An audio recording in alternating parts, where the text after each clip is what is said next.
गरजा काय आहेत लोकांच्या? सर्वसाधारणपणे ग्रामीण भागातल्या लोकांच्या गरजा ह्या मला सारख्याच वाटतात.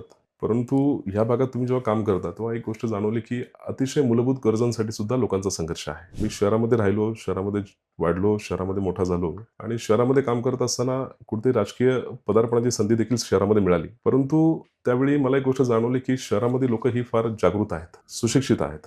त्यांच्या संघर्षासाठी ते स्वतः भांडू शकतात, बाजू मांडू शकतात, प्रशासकीय ठिकाणी जाऊ शकतात. वेळप्रसंगी कायदा सुद्धा धाक वापरू शकतात. परंतु ग्रामीण भागामध्ये काम करत असताना एक गोष्ट जाणवली, की या ठिकाणी ती व्यवस्था उपलब्ध नाहीये. लोकं थोडीशी जागृत कमी आहेत.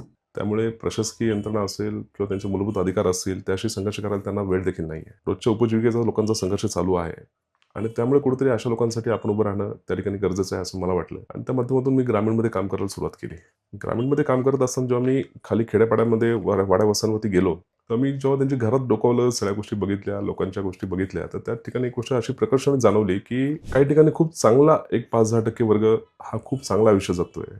20-1% लोकं ही आपण म्हणतो, की मिडल क्लास त्या टाईपमध्ये आपण काम करतात. पण जवळपास 60% लोकं ही अजूनही त्यांच्या मूलभूत गोष्टींसाठी अजूनही त्यांचा संघर्ष चालू आहे. शिक्षणाचा अभाव आणि त्यातून रोजचा उपजीविकेसाठी संघर्ष, या सगळ्या गोष्टी बघता असं वाटलं, की या लोकांसाठी काम करण्याची आपल्याला एक मोठी संधी आहे, किंबहुना आपण हे केलं पाहिजे, ही जबाबदारी आहे संधीपेक्षा.